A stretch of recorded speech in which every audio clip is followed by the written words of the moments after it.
నా మాటలు కాదండి, దేవుని యొక్క వాక్యాన్ని నేను తెలియచేస్తున్నాను. అందుకోసమే మీరు ఉపవాస దినమున మీరు మీ వ్యాపారము చేయుదురు, అందుకోసమే మీ ప్రార్థన నేను ఆలకించడము లేదు అంటున్నాడు.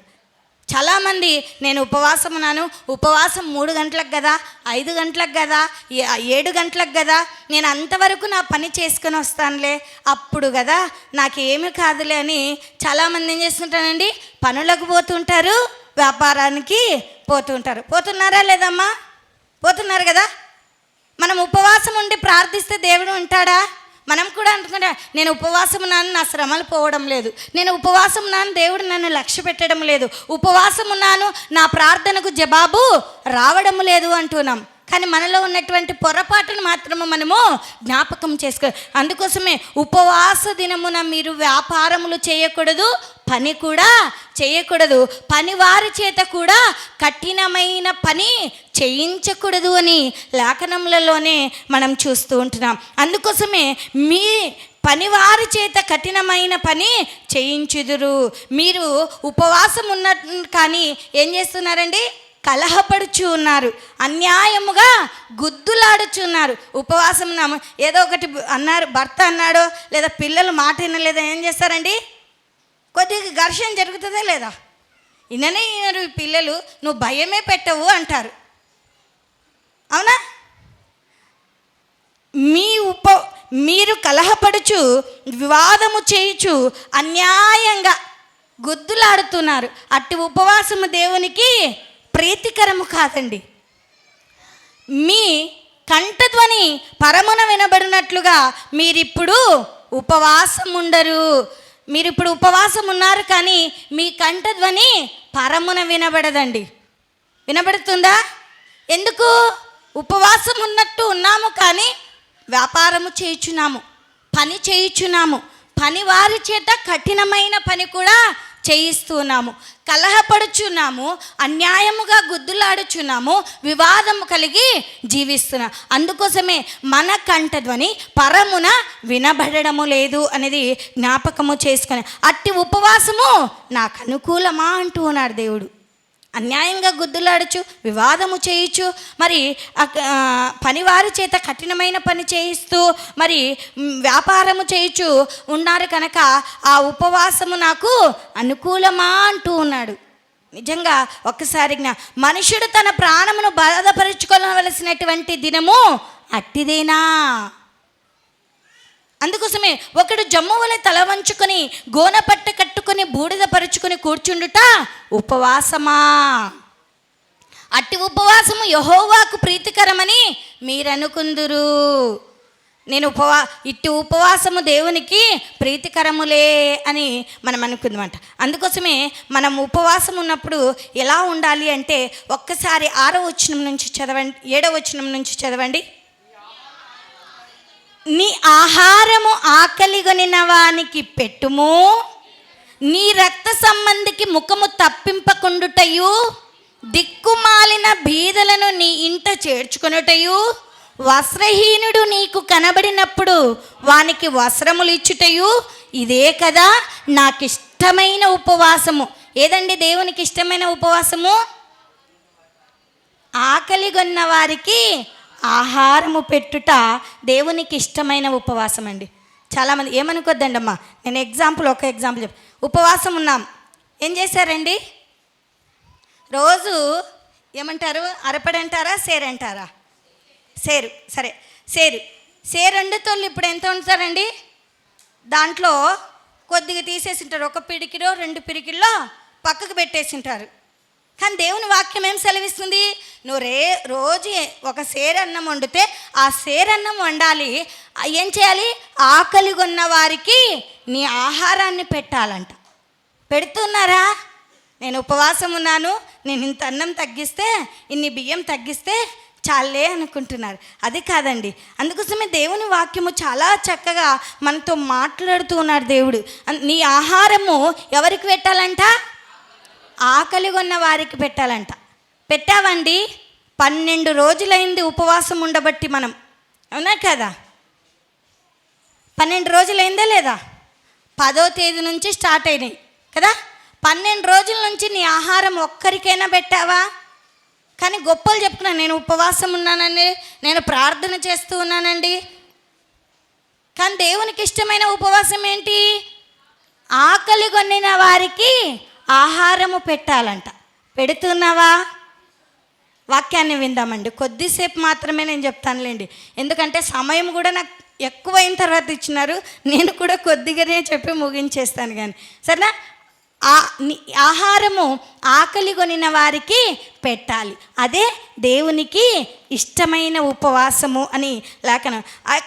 మళ్ళీ అక్కడ 2 జ్ఞాపకం చేసుకున్నట్లయితే, నీ రక్త సంబంధికి ముఖము తప్పింపకుండుము. మన దగ్గరికి మన రక్త సంబంధి ఏదైనా సహాయం కొరకు వచ్చారనుకో, ఇస్తారా? ఏం చేస్తారు? నేను అక్కడికి పోయానని చెప్పమ్మా, ఇప్పుడు లేడని చెప్పు, బయటకు వెళ్ళాడని చెప్పు అంటారా లేదా? అది కాదండి ఉపవాసం.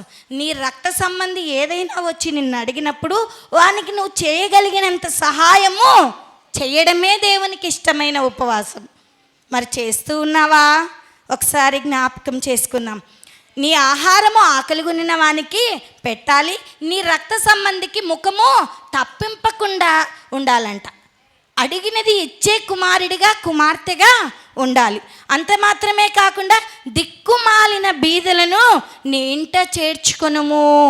చేర్చుకుంటున్నావండి? ఎవరైనా వచ్చారనుకో, అమ్మా ఇంత అన్నం పెట్టని వచ్చారు అనుకో, లేదా గ్లాస్ మంచినీళ్ళు అంటే ఇస్తారా? ఇప్పుడే కరువు కాలము, మళ్ళా నీకు ఎక్కడి నుండి తెచ్చియాలి అనేవారు ఉన్నారు. అవునా కదా? అది కాదండి. నిజంగా నా పేరిట వచ్చేవాడికి గ్లాసుడు మంచి నీళ్ళు ఇచ్చినా ఆశీర్వాదమే అన్నాడు. సరే, దేవుని పేరిట కాకుండా కానీ దిక్కుమాలిన వారు మనకు కనబడినప్పుడు మనం ఏం చేయాలంట?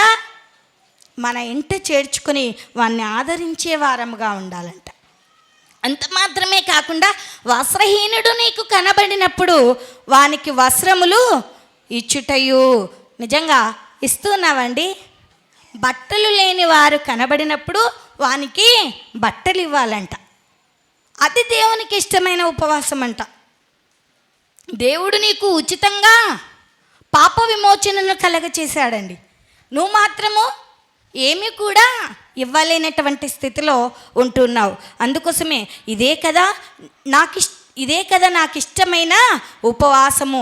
అలాగూ నీవు చేసిన ఎడల నీ వెలుగు వేకువ చుక్కవలే ఉదయించును. నువ్వు అలాగూ చేస్తే నీ వెలుగు ఎలా ఉంటుందంట? వేకువ చుక్కవలే ఉదయిస్తూ ఉంది అని లేఖనములలోనే మనం చూస్తూ ఉంటున్నాం. నిజంగా మనం ఉదయించాలి అన్నా, మనం వెలుగుమయముగా మార్చబడాలన్నా, మనలో ఉన్నటువంటి అంధకారము తొలగిపోవాలన్నా, మనలో ఉన్నటువంటి ఆ దీనస్థితి వెళ్ళిపోవాలి అన్నా, ఆకలి కొనిన వారికి ఆహారము పెట్టాలంట.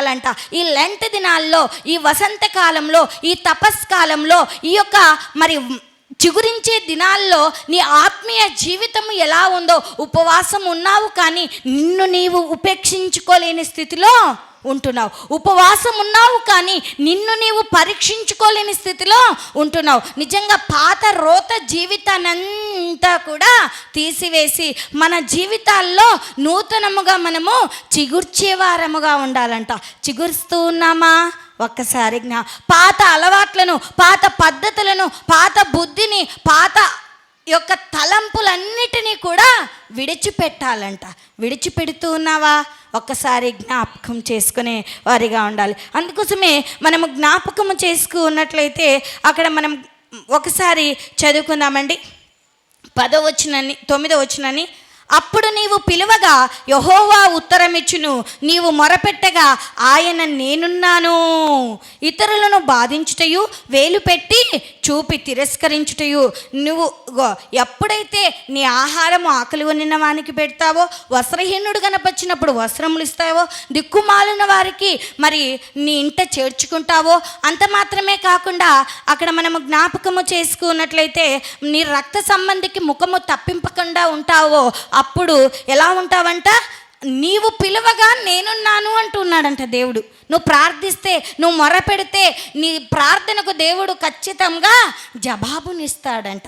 ఇవేవి చేయము కానీ ప్రభువా నా ప్రార్థన ఆలకించయ్యా, ప్రభువా నా యొక్క మొర ఆలకించయ్యా, నాకున్నటువంటి అవసరత తీర్చయ్యా, నా బాధను తొలగించయ్యా, నా కష్టమును తీర్చయ్యామని మనం దేవుణ్ణి అడుగుతూ ఉంటామండి. ఆ దేవునికి ఇష్టమైన ఉపవాసమా? పని చేస్తున్నాం, ఎంతమంది పనికి పోతున్నారండి? ఏంటక్కా నువ్వు క్వశ్చన్ వేస్తావా అంటారా? పనికి పోతున్నారా? ఉపవాసం ఉన్నారా? ఆ దేవునికి ఇష్టమా? ఉపవాసం ఉన్నప్పుడు నువ్వు పనికి వెళ్ళకూడదండి.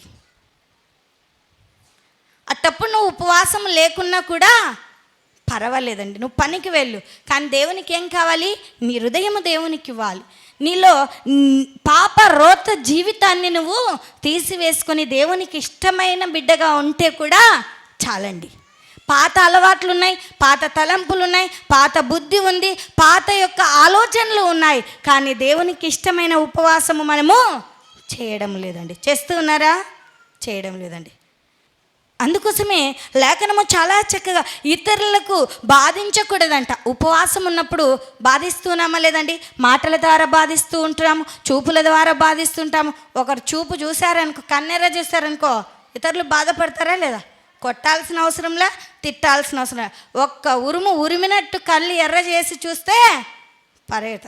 అది ఉపవాసం ఉన్నా కూడా నువ్వు వ్యర్థమేనండి, అవునా? అందుకోసమే చెడ్డదాన్ని బట్టి మాట్లాడేటయు నువ్వు మాని ఆశించిన దాన్ని ఆకలిగొనిన వానికిచ్చి శ్రమపడిన వానికి తృప్తిపరిచిన ఎడలా. ఆశించిన దాన్ని ఏం చేయాలంట?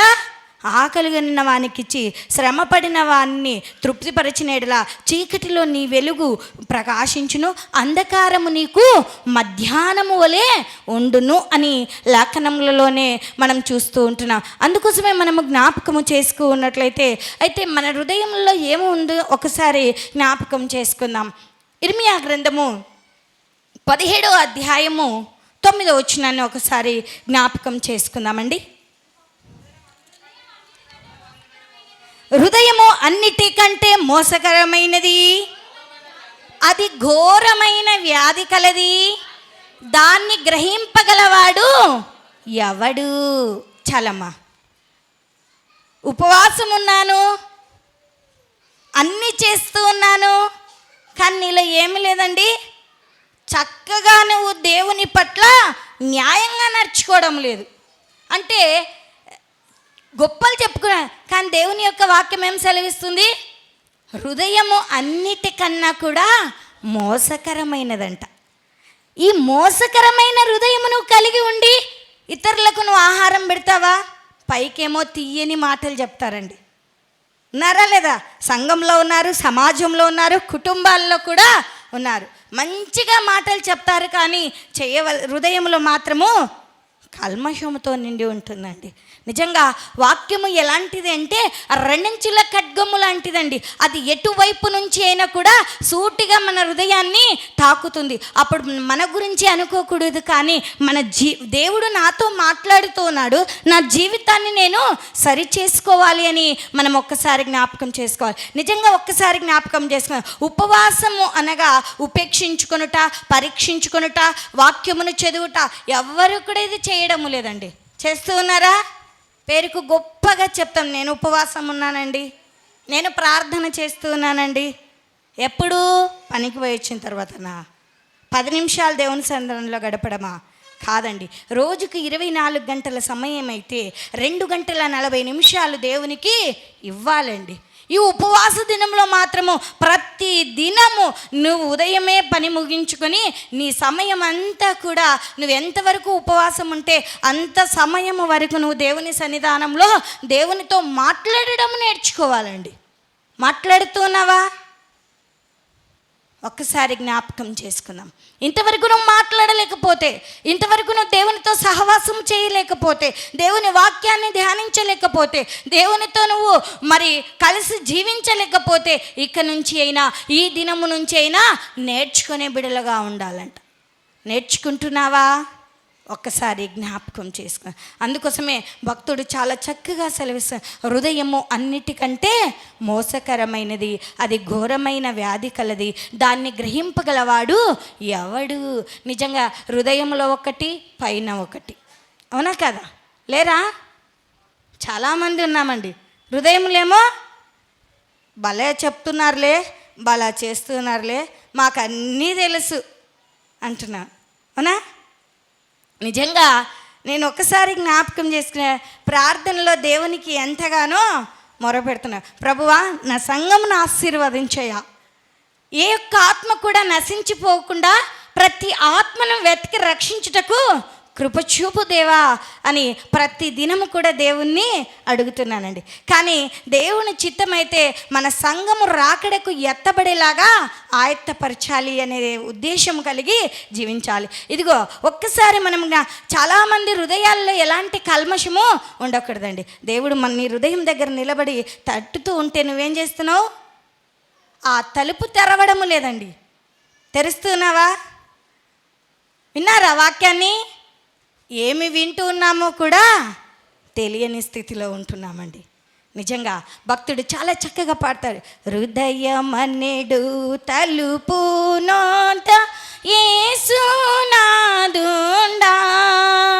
నిలచి సదయుడగుచు తాటుచుండు సకల విధములను.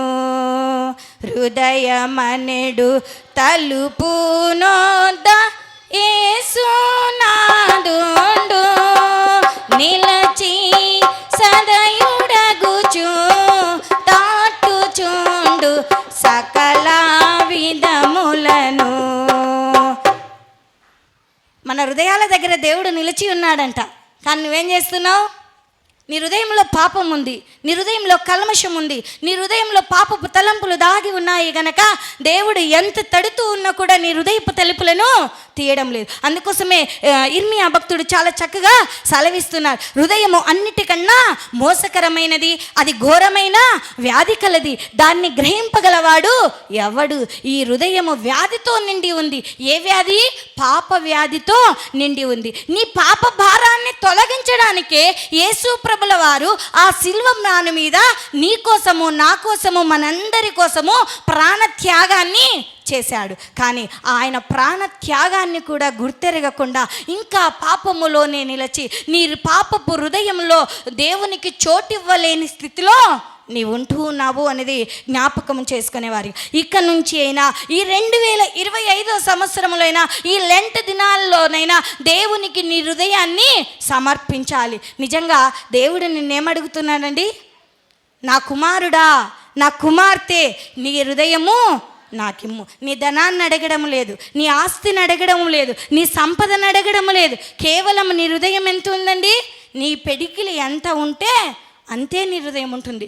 ఆ హృదయాన్ని మాత్రమే దేవుడు నిన్ను అడుగుతున్నాడు. ఎందుకంటే దాన్ని గ్రహింపగలవాడు ఏ నరుడు కూడా లేడు కనుక నీ హృదయము నాకిమ్ము, నేను నిన్ను బాగు చేస్తాను అంటున్నాడు. కానీ నువ్వేం చేస్తున్నావు? నీ హృదయాన్ని దేవునికి ఇవ్వలేక ఇంకా అంధకారములోనే మగ్గిపోతూ ఉంటున్నావు. నువ్వు అంధకారంలో నుండి వెలుగులోనికి నడవలేనటువంటి స్థితిలో ఉంటూ ఉన్నావు అనేది జ్ఞాపకము చేసుకునే వారిగా ఉండాలి. అందుకోసమే మనం జ్ఞాపకం చేసుకున్నట్లయితే మరి నీ హృదయం అన్నిటికన్నా మోసకరమైనది కనుక నువ్వు ఉపవాసం ఉన్నా కూడా వ్యర్థమా కదండి? వ్యర్థమే. అందుకోసమే మన హృదయము దేవునికి ప్రీతికరముగా ఉండాలంట, ఇష్టకరముగా ఉండాలంట. ఉందా లేదా అండి? ఒకసారి జ్ఞాపకం చేసుకుందాం. మరి ఉపవాసం ఎలా ఉండాలో ఒకసారి జ్ఞాపకం చేసుకుందామండి. మత్తయి సువార్త 6వ అధ్యాయము 16వ వచనం నుంచి ఒక్కసారి చదవండి. మీరు ఉపవాసము చేయనప్పుడు వేషధారుల వలె దుఃఖాముక్కులై ఉండకుడి, తాను ఉపవాసము చేయుచున్నట్టు మనుషులకు కనబడవలనని కాక వారు తమ ముఖములను వికారము చేసుకుందురు, వారు తమ ఫలము పొంది ఉన్నారని నిశ్చయముగా మీతో చెప్పుచూ ఉన్నాను. ఉపవాసము చేయుచున్నట్టు మనుషులకు కనబడవలనని కాక రహస్యమందున్న నీ తండ్రికే కనబడవలనని నీవు ఉపవాసము చేయనప్పుడు నీ తల అంటుకొని నీ ముఖము కడుక్కొనుము, అప్పుడు రహస్యమందు చూచుచున్న నీ తండ్రి నీకు ప్రతిఫలం ఇచ్చును. చాలమ్మా, ఈ చదువుకున్న లేఖనములలో మనము జ్ఞాపకం చేసుకున్నట్లయితే మనం ఎలా ఉపవాసం ఉండాలంట? ఉపవాసము చేయుచున్నప్పుడు వేషధారుల వలె ఉండకూడదంట. నా మాటలు కదండి, దేవుని వాక్యాన్ని నేను సెలవిస్తూ ఉంటున్నాను. మీరు ఉపవాసం చేయనప్పుడు వేషధారుల వలె దుఃఖాముఖులై ఉండకుడి. నేను ఉపవాసం చేస్తున్నానమ్మా, అవునా కదా? ఉపవాసం చేస్తున్నానమ్మా, ఏ పని చేయను.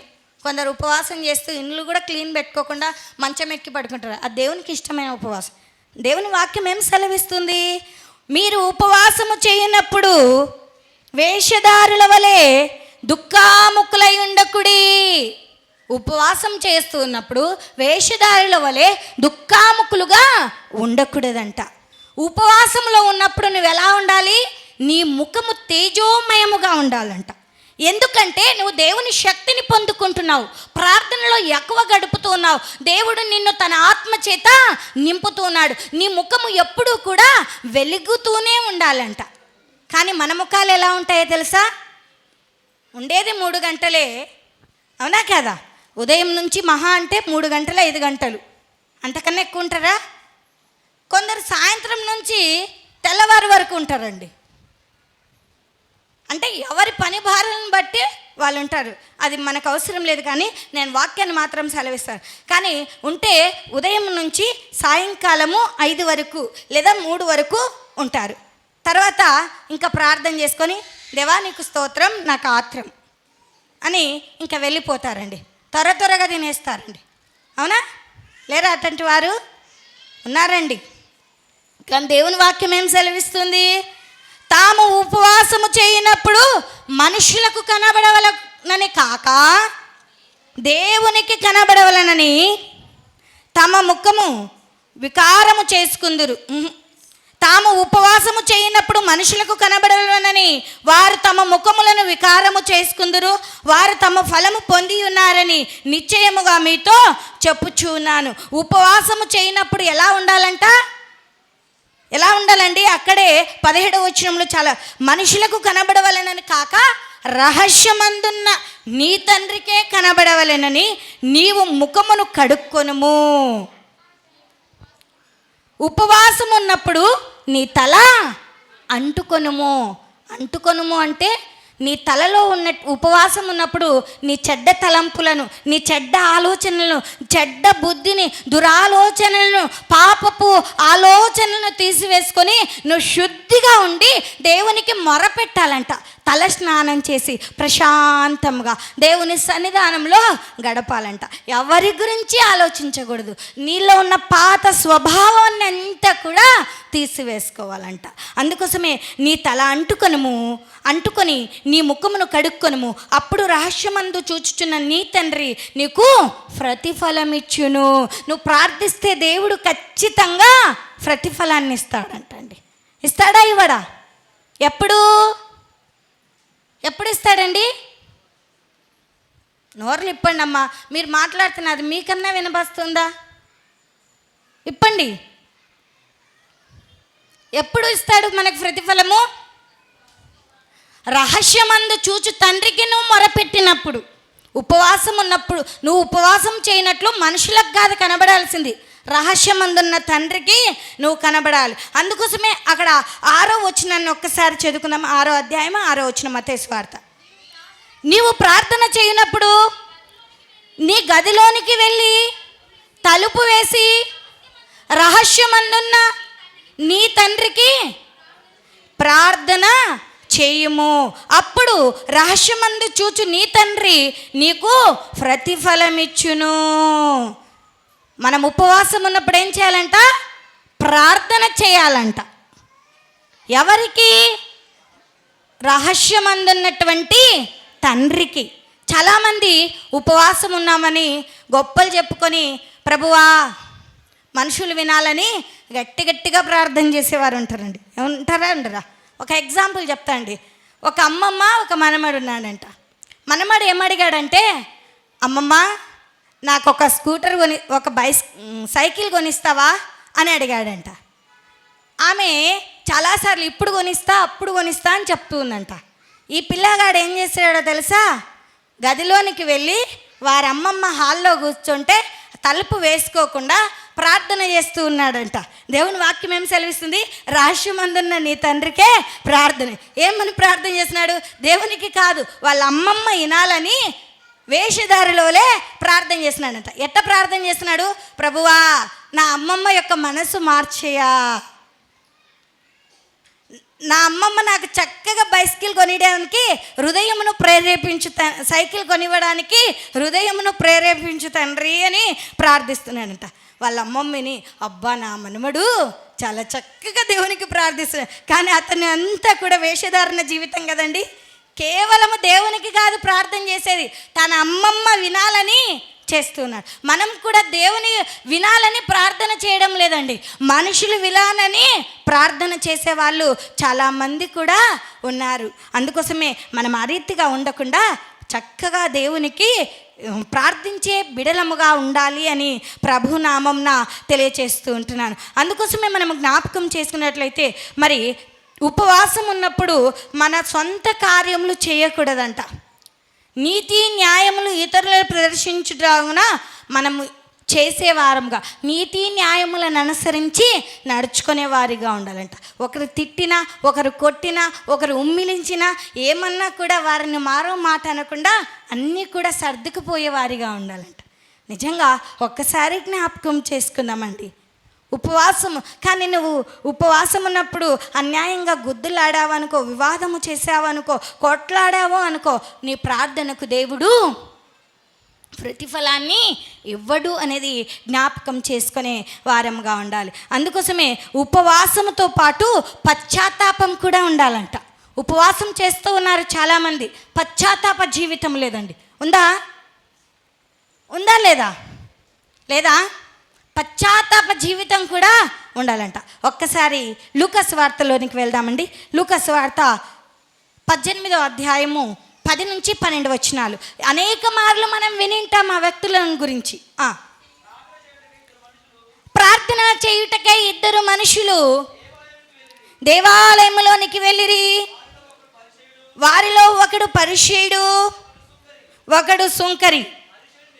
పరిసయ్యుడు నిలబడి, దేవా నేను చోరులను, అన్యాయస్తులను, వ్యభిచారులనైన ఇతర మనుషుల వలనైనను ఈ సుంకరి వలనైనను ఉండనందుకు నీకు కృతజ్ఞతాస్తుతులు చెల్లిస్తూ ఉన్నాను.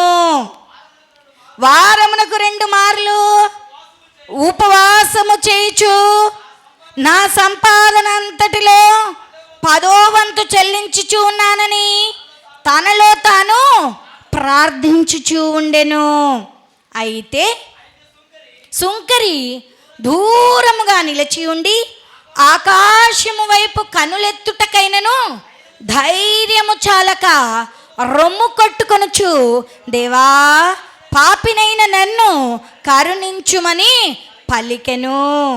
అతని కంటే ఇతడు నీతివంతుడుగా తీర్చబడి తన ఇంటికి వెళ్ళనని మీతో నిశ్చయముగా మీతో చెప్పుచున్నాను. తన్ను తాను హెచ్చించుకునేవాడు తగ్గింపబడును, తన్ను తాను తగ్గించుకునేవాడు హెచ్చింపబడుననియు చెప్పెను. చాలండి, ఇక్కడ 2 వ్యక్తులను మనం చూస్తూ ఉన్నాం. ఎవరు? పరిసయ్యుడు, సుంకరి. మనలాగా ఎక్కడికి వచ్చారు? దేవాలయంలోనికి వచ్చారు. కానీ పశ్చాత్తాప ప్రార్థన ఎవరు చేశారు?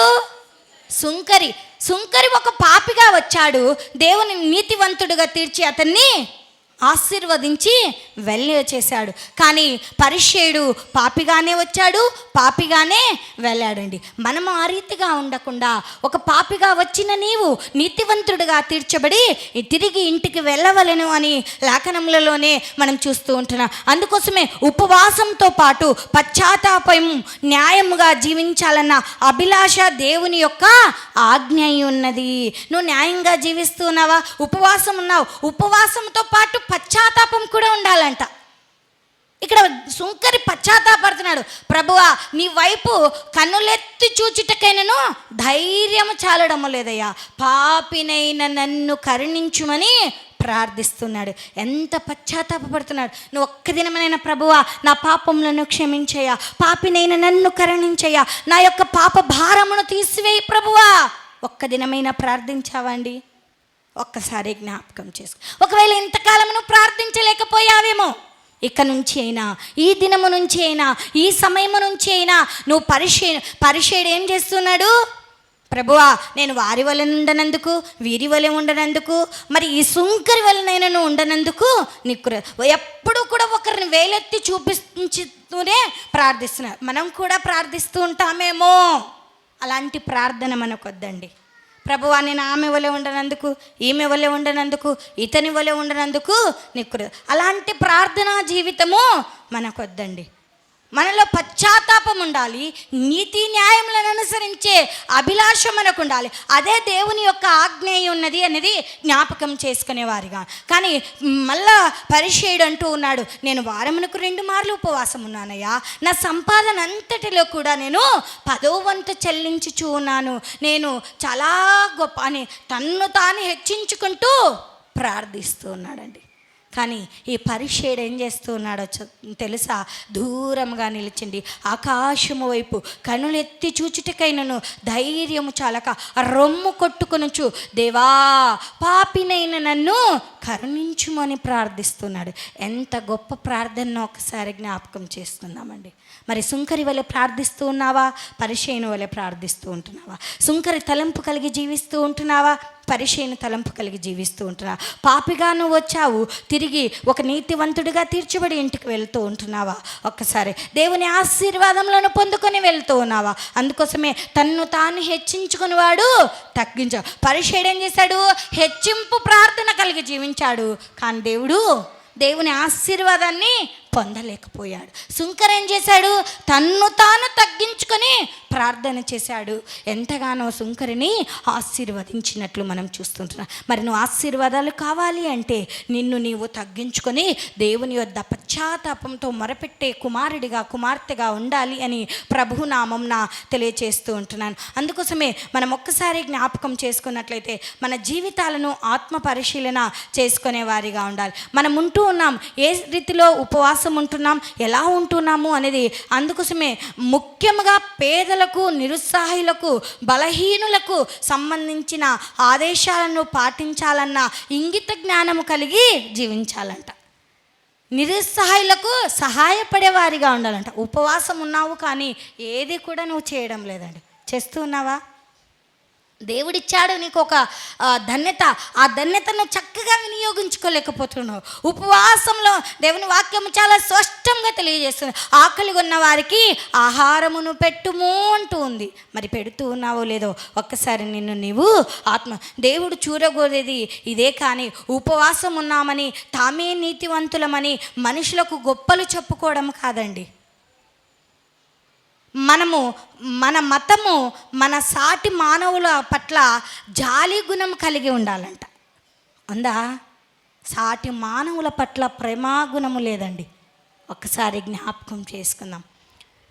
చూపించడము నేర్చుకోకపోతే, ఇతరులకు సహాయపడేలా మనల్ని చేయకపోతే అది వ్యర్థము అనేది కూడా జ్ఞాపకం చేసు. నువ్వు ఎంత సంపాదించినా కూడా అదంతా కూడా వ్యర్థమే. ఎప్పుడైతే ఇతరులకు సహాయపడే మనసు, ఇతరులను ఆదరించే మనసు, ఇతరులకు మనము మరి జాలి కలిగినటువంటి మనసును నేర్పుతామో అప్పుడే మన ప్రార్థనకు దేవుడు జవాబును అనుగ్రహిస్తాడు అనేది జ్ఞాపకం చేసుకునే వారిగా ఉండాలి. చివరిగా జ్ఞాపకం చేసుకొని ముగించేసుకుందామండి. యాకోబు రాసిన పత్రిక 1వ అధ్యాయము 27వ వచనాన్ని జ్ఞాపకం చేసుకొని ముగించేస్తానులేండి.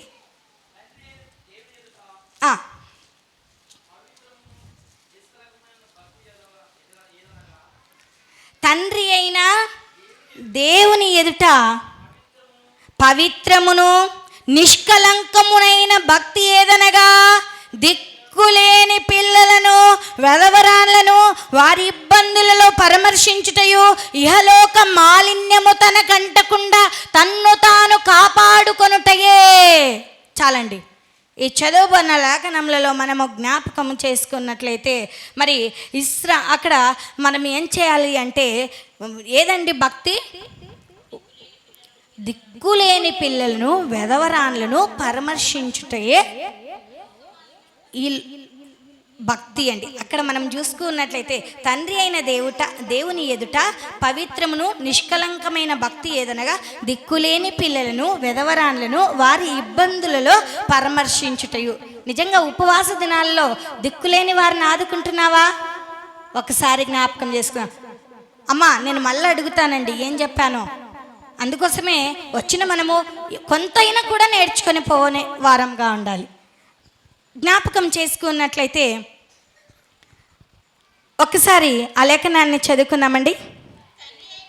తండ్రి అయిన దేవుని ఎదుట పవిత్రమును నిష్కలంకమైన భక్తి ఏదనగా దిక్కులేని పిల్లలను విధవరాన్లను వారి ఇబ్బందులలో పరామర్శించుటయు. ఏదండి భక్తి? ఉపవాస భక్తి ఉన్నావు ఈ దినాల్లో. దిక్కులేని వారిని ఆదరించావా? పరామర్శించావా? వారి ఇబ్బందులను అడిగి తెలుసుకుంటున్నావా? విధవరాన్లను ఆదరిస్తూ ఉన్నావా? వారి ఇబ్బందులను కలిగి నువ్వు తెలుసుకుంటున్నావా? ఒక్కసారి జ్ఞాపకం చేసుకో. అదేమీ చేయము కానీ నేను దైవభక్తున్నండి. ఎక్కడండి? దేవుని వాక్యం చాలా చక్కగా సెలవిస్తుంది. భక్తి ఏదనగా దిక్కులేని పిల్లలను విధవరాన్లను పరామర్శించుచు, విధవరాన్లను ఇబ్బందులలో పరామర్శించుటూ ఇహలోక మాలిన్యం అనగా ఈ లోక మాలిన్యం అంటే ఏదండి? శరీర కార్యం. ఏది శరీర కార్యము? పాపమే. ఇహలోక మాలిన్యం అంటుకొనక తన్ను తాను కాపాడుకొనుటయే భక్తి అండి. మరి నీ ఉపవాస భక్తి ఎలా ఉందో ఇది నిన్ను నీవు ఆత్మ పరిశీలన చేసుకునే వారిగా ఉండాలి.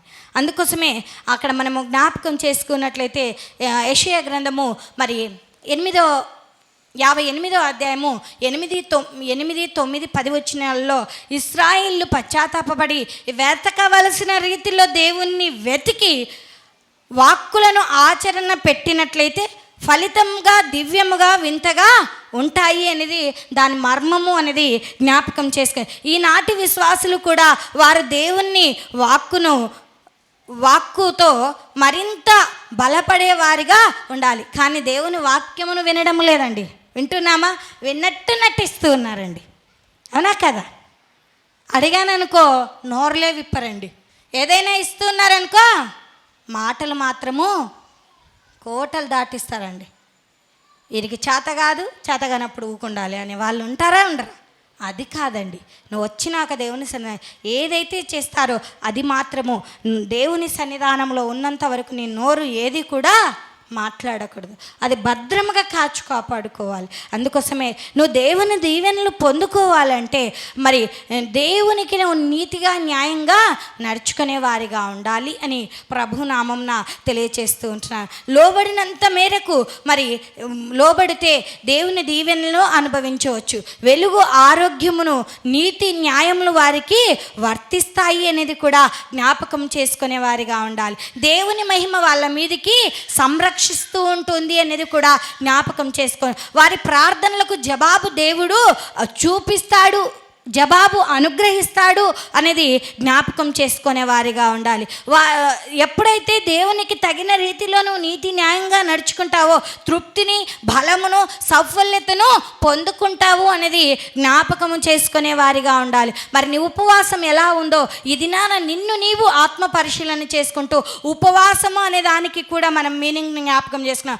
అనగా ఏంటండి? అమ్మ మీరు వద్దండి, మా అన్నలు చెప్తారు. అనగా ఉపేక్షించు. అందరు నోట్లు విప్పండి, ఎందుకంటే నేను ముగించేస్తున్నాను. అనగా ఉపేక్షించుకొనుట.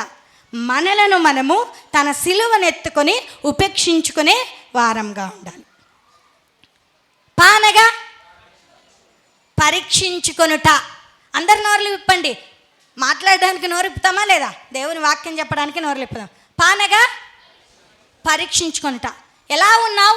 ఏ రీతిగా ఉన్నావు? ఈ ఉపవాస దినాల్లో నిన్ను నీవు ఆత్మ పరిశీలన చేసుకునే వారిగా ఉండాలి. వానగా వాక్యమును చదువుతున్నావండి. ఈ ఉపవాస దినాల్లోనే కాదు, నీ జీవిత పర్యాంతము కూడా దేవుని వాక్యాన్ని చదవాలి. చదవలేకపోతే దేవుని వాక్యాన్ని వినడం నేర్చుకోవాలి. వినలేకపోతే వాక్య ప్రకారముగా జీవించడము నేర్చుకోవాలండి. సానగా దేవునితో సహవాసం చేయట. దేవునితో సహవాసం చేస్తున్నావా? మనుషులతో సహవాసం చేస్తున్నావా? నాకు ఆమె లేకపోతే పొద్దే గడవడం లేదండి, నాకు ఆ అన్న లేకపోతే పొద్దే గడవడం లేదని ఈ అన్న అంటాడు. అదే అండి, మనుషుల సహవాసం వ్యర్థమండి. మనుషులతో సహవాసము చేయకూడదు. ఆ నరమాత్రుడు అంతలోనే ఉంటాడు, అంతలోనే మాయమైపోదు. కానీ నువ్వు దేవునితో సహవాసము చేసే కుమారుడిగా కుమార్తెగా ఉండాలి అని ప్రభు నామం తెలియజేస్తూ ఉంటున్నాను. మరి అనగా ముక్తికి చేరేంత వరకు, అనగా పరలోక పట్టణము చేరేంత వరకు కూడా మనము ఓపికను కలిగి జీవించాలంట. జీవిస్తూ ఉన్నామా? ఒకవేళ జీవించలేకపోతే ఇక నుంచి అయినా, ఈ దినము నుంచి అయినా, ఈ సమయము నుంచి అయినా మనము నేర్చుకునే వారముగా ఉండాలి అని ప్రభు నామంన తెలియచేస్తూ ఉంటున్నాను. ఏం విన్నామక్క? ఉపవాసం ఎలా ఉండాలి? వీళ్ళు ఉపవాసం గురించి, అక్షరాలను గురించి నాకు వివరించారు. ఇప్పుడు అక్కళ్ళు చెప్తారండి, వెనక ఉన్న అమ్మలందరూ. ఉపవాసం ఎలా ఉండాలండి? నీ ఉపవాసం ఎలా ఉండాలి? యెషయా గ్రంథము 58వ అధ్యాయము 6వ వచనంలో ఒకసారి మనం జ్ఞాపకం చేసుకున్నట్లయితే, ఆకలి ఉన్న వారికి నీ ఆహారమును పెట్టుము, రక్త సంబంధికి ముఖము తప్పిప్పకుండాటయు, వస్త్రహీనుడు నీకు కనబడినప్పుడు వస్త్రములు ఇచ్చుటయు అదే కదా నాకు ఇష్టమైన ఉపవాసము అంటున్నాడు దేవుడు. ఆహారము ఎవరికి పెట్టాలండి? ఆకలి ఉన్న వారికి పెట్టాలి. పెడుతున్నావా?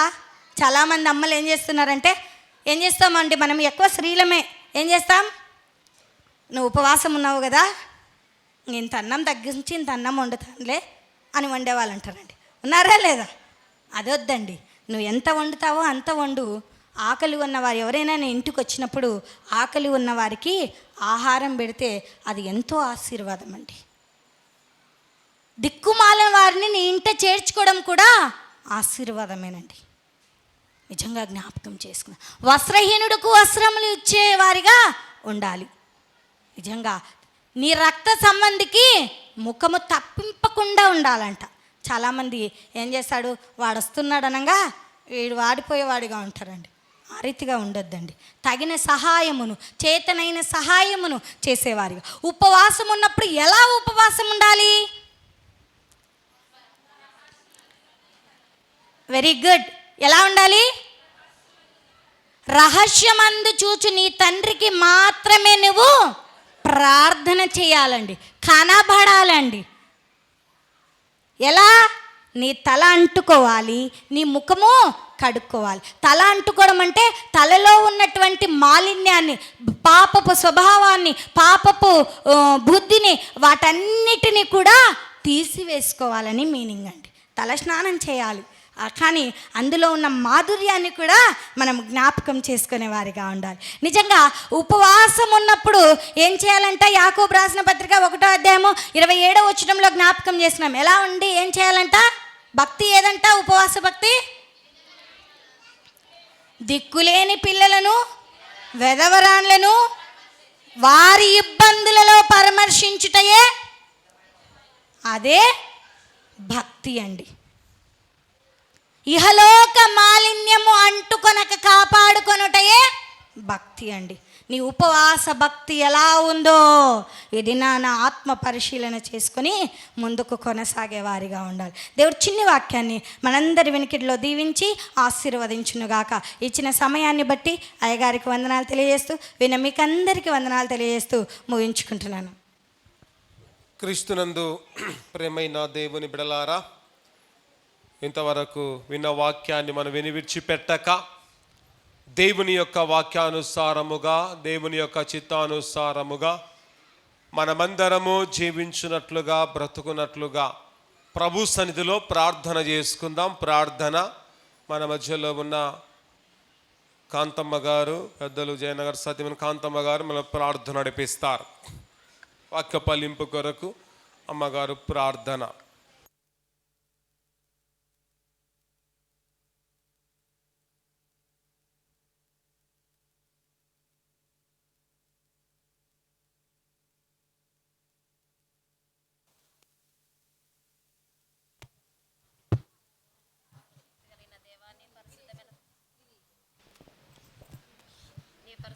పాదములకి వందనములు, స్తుతులు, స్తోత్రములు చెల్లిస్తున్నాము నా తండ్రి.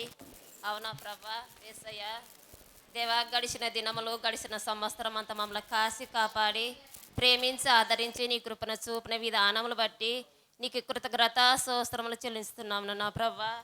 వేసయ్యా నీ యందు నా తండ్రి వేరేతు ఉపవాసం చేస్తున్నామో నా ప్రభా మా హృదయంలో నువ్వు ఎరిగిన దేవుడవు నా ప్రభ వేసయ్యా తండ్రి నువ్వు కావాలి నా తండ్రి ఎంత శ్రమలైనా ఎంత బాధలైనా ఇడువను ఎడబాయనని చలవిచ్చును గొప్ప దేవుడను నా ప్రభా వేసయ్యా నా తండ్రి శ్రమల దినంలో 2వ వారంలో నా తండ్రి అమ్మగారు చెప్పిన వాక్యంలో నా తండ్రి ఎంతో శక్తి కలిగిన దేవుడను నా ప్రభా వేసయ్యా నీకు వందనములు స్తుతులు స్తోత్రములు చెల్లిస్తున్నాము నా ప్రభా వేసయ్యా మా కొరకును నా తండ్రి వేసయ్యా సిలువలో 3 మేకల వద్ద ఎలాడుచున్న గొప్ప దేవా ఇరిగిన మనసుతో కఠిన ఆత్మతో నీ ఎందు భయభక్తి కలిగి శ్వాసము కలిగి నీకు లోబడి జీవించడానికి సహాయం ఇచ్చేయమని అడుగుచున్నాము నా తండ్రి దేవా ఆఖరు బొట్టు వరకు రక్తము కార్చిన దేవా మా పాపము కొరకును సిలువలో ఎంతో వేలాడుచున్న దేవా నీకు వందనాలు స్తుతులు స్తోత్రములు నా తండ్రి దేవా ఏ రీతి ఉపవాసం చేస్తున్నామో ఏ రీతి మా హృదయంలో ఎరిగిన దేవుడును నా తండ్రి మా తలంపులో మా నడకలలో మా సూపులలో పాపలము వేకులము దౌర్భాగ్యమయ్యా దేవా పాపము లేని వారికి ప్రాణం ఇచ్చే గొప్ప దేవుడును నా తండ్రి నీ ఎదుట మేము పాపము ఒప్పుకుంటున్నాము నా తండ్రి మా పాపంలో క్షమించి మనం అడుగుచున్నాము నా తండ్రి అమ్మగారు నా తండ్రి ఎంతో చక్కని వర్తమానం అందించిన దేవా దేవా మా హృదయంలో నీరు కట్టే ఫలింపులో మా హృదయంలో ఫలింప చేయమని అడుగుతున్నాము నా తండ్రి దేవా నేను ఏ రీతి అడగాలో ఏ రీతి ప్రార్థించాలో ఏ రీతి మొరపెట్టాలో దేవా మాకు నేర్పించి మనం అడుగుతున్నాము నా తండ్రి వేసయ్యా అయ్యగారి కుటుంబాన్ని దీవించండి ఆశీర్వదించండి అయ్యగారిని నా ప్రభా నీ శిలువ సాటును మరొక పరుచుకొని నా తండ్రి నీ శిలువ సాటును మరుగుపరుచుకొని కాసి కాపాడమని అడుగుతున్నాము నా ప్రభా ఇక్కడ వచ్చిన ప్రతి బిడ్డను నా తండ్రి పేరు పేరున దీవించండి ఆశీర్వదించండి ఎందరైతే దేవా నా ప్రభానికి మొరపెడుతున్నారో వాళ్ళకు ఉత్తరం ఇస్తానని చెలవిచ్చిన గొప్ప దేవుడు నా తండ్రి ఎందరైతే నా ప్రభా నీ సన్నిధికి రాలేక వెనక పడిపోయిన బిడ్డలు దీవించండి ఆశీర్వదించండి బలపరచమని అడుగుతున్నాము నా ప్రభా ఈ మధ్యాహ్న కాల సమయంలో ఎక్కడైతే నీ 2-3 కూడి నామందునని ఉంటానని చెలవిచ్చిన గొప్ప దేవుడును నైనా దేవా మాకు శక్తిని దయచేయమని అడుగుతున్నాము నా తండ్రి దేవా నా ప్రభా నువ్వు కావాలయ్యో మా హృదయంలో నువ్వు ఉండాలి నా తండ్రి వేసయ్యా నువ్వే కావాలి నా ప్రభా అయ్యగారి కుటుంబాన్ని నా తండ్రి ఎంతో బలముగా నీ సేవలో వాడుకుని మనం అడుగుతున్నాము నా ప్రభా ఇక్కడ ప్రతి బిడ్డను నా తండ్రి ప్రతి హృదయాలని నువ్వు చూచుతున్న దేవుడును నా ప్రభా దేవా శ్రమల దినములో ఈ కొద్ది ప్రార్థన ఆలకించి మనం యేసు పరిశుద్ధనాలో ప్రార్థించి స్తుతించి అడిగి వేడుకుంటున్నాం పరమ తండ్రి ఆమేన్. క్రీస్తునందు ప్రేమైన దేవుని బిడలారా ఈ సమయములో దయచేసి మనమందరము కలిసి ప్రార్థనలో మనమందరము గడుపుదాం. ఈ సమయంలో కొన్ని ప్రార్థన అంశాలను మీకు తెలియచేస్తాం. అంశాలను బట్టి దయచేసి మీరందరూ కూడా ప్రార్థించాలని ప్రభునామమున మీకు తెలియచేస్తూ ఉన్నాం. ప్రాముఖ్యంగా మన సంఘం కొరకు సంఘాభివృద్ధి కొరకు ప్రార్థించాలని ప్రభునామమున తెలియచేస్తున్నాం. అదేవిధంగా ఒక నూతనమైన మందిరము కొరకు ప్రార్థించండి. దేవుడు మనకు ఒక నూతనమైన మందిరం త్వరగా అనుగ్రహించినట్లుగా ప్రతి ఒక్కరూ ప్రార్థించాలి. తర్వాత మన సంఘ పెద్దల కొరకు వారు చేసిన పరిచర్య కొరకు ప్రార్థించండి. శీల సమాజం వారి కొరకు వారు చేసిన పరిచర్య కొరకు ప్రార్థించండి. యవన సమాజం వారి కొరకు వారు చేసిన పరిచర్య కొరకు ప్రార్థించండి. అలాగే పరిచారకుల కొరకు ప్రార్థించండి. వారు చేసిన పరిచయం దేవుడు దీవించాలని ప్రార్థించండి. అలాగే సండే స్కూల్ టీచర్స్ చిన్నపిల్లల మధ్య చక్కటి పరిచయం చేస్తుండగా దేవుడు వారిని దీవించి బలపరుచినట్లుగా ప్రార్థించండి. అలాగే వృద్ధాపుల వారికి దేవుడు నూతనమైన బలము నూతనమైన ఆరోగ్యం ఇచ్చినట్లుగా ప్రార్థించండి. సంతానము లేని వారి కొరకు ప్రార్థించండి. సంతానం లేని వారికి దేవుడు తక్షణమే సంతానం అనుగ్రహించినట్లుగా ప్రార్థించండి. గర్భశిల కొరకు ప్రార్థించండి. వారి సుఖమైన కాన్పును దేవుడు అనుగ్రహించినట్లుగా ప్రార్థించండి. అదేవిధంగా అలాగే విద్యార్థుల కొరకు ప్రార్థించండి. వారు చదువుతున్నారు, దేవుడి దివ్యజ్ఞానము అనుగ్రహించినట్లుగా ప్రార్థించండి. 10th క్లాస్ పిల్లలు ఎగ్జామ్ రాస్తున్నారు, పబ్లిక్లు ఎగ్జామ్ రాస్తుండగా ఆ ఎగ్జామ్లో దేవుడు తోడుగా ఉండి విజయం అనుగ్రహించినట్లుగా ప్రార్థించండి. అదే విధముగా ప్రయాణంలో వారి కొరకు ప్రార్థించండి. వారు చేరవలసిన గమ్యస్థానము చేరినట్లుగా ప్రార్థించండి. సంఘములో చాలా మంది ఉద్యోగాలకు ఎదురు చూస్తున్నారు, చక్కటి ఉద్యోగాలు దేవుడు ఇచ్చినట్లుగా ప్రార్థించండి. అలాగే సంఘములో ఉద్యోగాలు చేస్తున్న వారి కొరకు ప్రార్థించండి. దేవుడు రాకపోకల్లో తోడుగా ఉన్నట్లుగా ప్రార్థించండి. అదే విధముగా సంఘములో చాలా మంది వివాహం కాని వారు ఉన్నారు. వారి జీవితంలో దేవుడు గొప్ప కార్యం, శుభకార్యం, వివాహ కార్యం జరిగించినట్లుగా ప్రార్థించండి. అలాగే వ్యవసాయదారుల కొరకు ప్రార్థించేసిన వ్యవసాయములో దేవుడు తోడుగున్నట్లు ప్రార్థించండి. కూలి పని చేసిన వారికి దేవుడు తోడుగున్నట్లుగా ప్రార్థించండి. చాలా మంది మన సంఘం నుండి వలసకు వెళ్ళారు. వాళ్ళకు వలస పనులు దేవుడు తోడుగా ఉన్నట్లుగా. ఎండలు చాలా తీవ్రంగా ఉన్నాయి. ఎలాంటి ఎండవడ వారికి సంభవించకుండా, తగలకుండా వలస వెళ్ళిన వారి కొరకు కూడా ప్రార్థించండి. అదే విధముగా అలాగే మన గ్రామం కొరకు, గ్రామ పెద్దల కొరకు, గ్రామ ప్రజలందరి కొరకు కూడా ప్రార్థించండి. మన దేశం కొరకు, దేశంలో ప్రజలందరి కొరకు ప్రార్థించండి. దేశాన్ని పరిపాలిసిన నాయకుల కొరకు కూడా ప్రార్థించండి. అలాగే మన ఫీల్డ్ కొరకు, ఫీల్డ్లో పెద్దల కొరకు, అలాగే ఫీల్డ్లో ఉన్న సంఘాల కొరకు, సంఘాపరుల కొరకు కూడా ప్రార్థించాలని ప్రభువును తెలియజేస్తున్నాం. ఫీల్డ్ నడిపిస్తున్న పెద్దలు కేరళకాంత మేడం గారి కొరకు, జయకాంత్ సార్ సులేఖ మేడం కుటుంబం కొరకు ప్రార్థించండి. ఇదే నాన్న జయకాంత్ సార్ యొక్క జన్మదినము గనక ఆయన ఇలాంటి జన్మదినములు ఎన్నెన్నో జరుపుకున్నట్లుగా జయకాంత్ సార్ గారి కొరకు ప్రత్యేకంగా మీరందరూ ప్రార్థించండి. 50 సంవత్సరాలు దేవుడు ఆయనకు తోడగొండి కాపాడాడు. ఆయన ఇంకా సంపూర్ణమైన ఆరోగ్యంతో నింపినట్లుగా ప్రార్థించాలని ప్రభునామం తెలియజేస్తున్నాం. మన సంఘములో చాలా మంది అస్వస్థతగా ఉన్నారు. అస్వస్థతగా ఉన్న వారందరి కొరకు ప్రార్థించండి. దేవుడు తక్షణమే స్వస్థత అనుగ్రహించినట్లుగా ప్రార్థించండి. అదేవిధంగా మా యొక్క కుటుంబము కొరకు, మా బిడ్డల కొరకు, వారి చదువుల కొరకు మీరందరూ కూడా ప్రార్థించాలని ప్రభునామం తెలియజేస్తున్నాం. అలాగే మన సంఘములో జరుగుతున్న ఉపవాస కూడికలు దేవుడు జయకరంగా జరిగించినట్లుగా ప్రార్థించండి. ఈ శిలవ ధ్యాన కూడికల్లో పాల్గొంటున్న వారిని దేవుడు బహుగా ఆశీర్వదించినట్లుగా మీరందరూ ప్రార్థించాలని ప్రభునామమున మీకు తెలియజేస్తూ ఉన్నాం. ఈ సమయములో దయచేసి తెలియజేసిన అంశాలను బట్టి మీరందరూ తప్పక ప్రార్థించాలి. ప్రత్యేకంగా ఉపవాసముల వారు ప్రేమించి ఫలములను తీసుకొచ్చిన వారు ఉన్నారు. వారి కుటుంబాల కొరకు కూడా ప్రార్థించాలని ప్రభునామమున మీకు తెలియజేస్తున్నాం. వారి పేర్లు మీకు తెలియజేస్తాం. వారి కొరకు మీరందరూ ప్రత్యేకంగా ప్రార్థించాలని ప్రభునామం తెలియజేస్తున్నాం. ఉపవాసం వారిని ప్రేమించి ఈ సమయములో ద్రాక్ష పనులు తీసుకొచ్చారు. లలితమ్మ కుమారుడు రాజు ద్రాక్ష పనులు తీసుకొచ్చారు. దయచేసి లలితమ్మ కుమార్ రాజు కొరకు ప్రార్థించండి. అలాగే లక్ష్మణ కుమారుడు చిన్నరంగస్వామి అరటి పనులను తీసుకొచ్చారు. వారి కుటుంబం కొరకు కూడా ప్రార్థించండి. ఉపవాసం వారు ప్రేమించి గుండుపటి లక్ష్మణ సన్నా పెద్దరంగస్వామి కుటుంబం వారు లడ్డు తీసుకొచ్చారు. వారి కుటుంబం కొరకు కూడా ప్రార్థించండి. ఇక్కడ ఎవరో ద్రాక్ష పళ్ళను ఉంచారు. వారి పేర్లు అయితే మాకు తెలియదు. దయచేసి వారి పేరు చెప్తే వారి కొరకు కూడా ప్రార్థిస్తాం. ఈ లడ్డు పక్కన ద్రాక్ష పండ్లను కవర్ ఒకరు ఉంచారు. ఎవరో వారు మాకు తెలియదు. దేవుడు వారి కుటుంబాన్ని కూడా దేవుడు దీవించాలని, ఆ కుటుంబం కొరకు కూడా ప్రార్థించాలని ప్రభువును తెలియజేస్తున్నాం. రాధమ్మ వారు, రానమ్మ కుటుంబం వారు ద్రాక్ష పళ్ళను తీసుకొచ్చారు. వారి కుటుంబం కూడా ప్రార్థించాలని ప్రభునామమున తెలియజేస్తున్నాం. ఈ సమయంలో తెలియచేయబడిన అంశాలను బట్టి ఈ సమయంలో మీరందరూ కూడా ప్రార్థించండి. అందరూ కూడా ప్రార్థనలో ఏకీభవించండి. దయచేసి సమయాన్ని దృష్టిలో ఉంచుకొని కరెక్ట్గా 3 గంటలకల్లా ఈ కార్యక్రమాన్ని ముగించుకోవాలి. ఈ విషయాన్ని దృష్టిలో ఉంచుకొని ఇద్దరు ప్రార్థించిన తర్వాత పల్లవి ఒక చరణాన్ని మనం పాట పాడుకుందాం. సమయం దృష్టిలో ఉంచుకొని క్లుప్తంగా ప్రార్థిస్తూ ప్రభువును స్తుతిస్తూ ముందుకు వెళ్ళాలని ప్రభునామమున తెలియజేస్తున్నాం. ఈ సమయంలో ప్రేరింపబడిన వారందరూ ప్రార్థించవలసిందిగా ప్రభునామమున తెలియజేస్తున్నాం. గత వారములో ప్రార్థించిన వారు దయచేసి మరొక వారికి అవకాశం ఇద్దాం. మనమే ప్రార్థిస్తే మంచిది కాదు, ఇతర వారికి కూడా అవకాశం ఇవ్వడం మనము మంచిది. అదొక మంచి పద్ధతి కనుక దయచేసి ప్రార్థించిన వారికి ఈ సమయంలో అవకాశం ఇద్దాం. గత వారములో ప్రార్థించిన వారు ఎవరైనా ఉంటే ఈ సమయంలో ప్రార్థించవలసిందిగా ప్రభునామమున తెలియజేస్తున్నాం. అలాగే పాటలు పాడే విషయంలో కూడా మనమే అన్ని పాటలు పాడకుండా పాటలు పాడని వారికి కూడా అవకాశం మనం ఇవ్వాలి.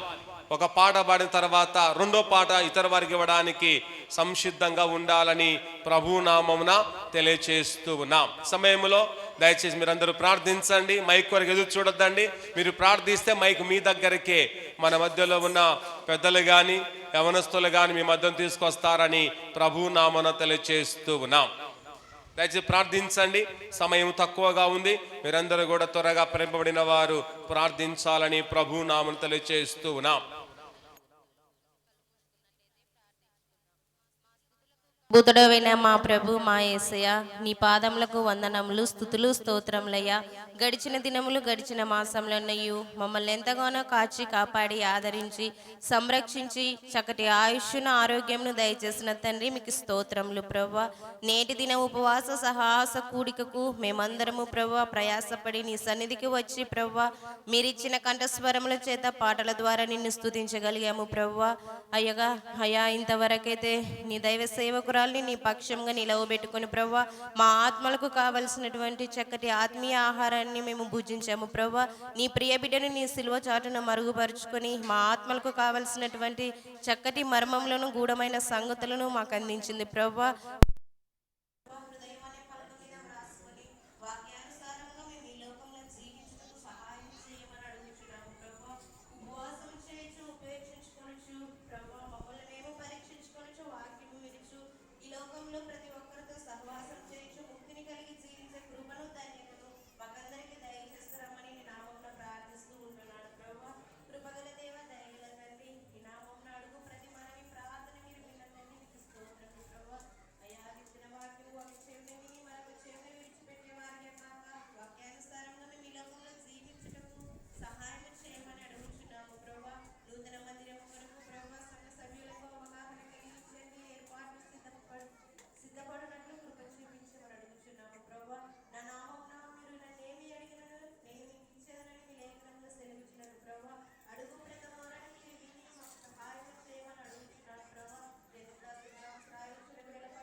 ఎంతగా ప్రేమించినావో యేసయ్యా,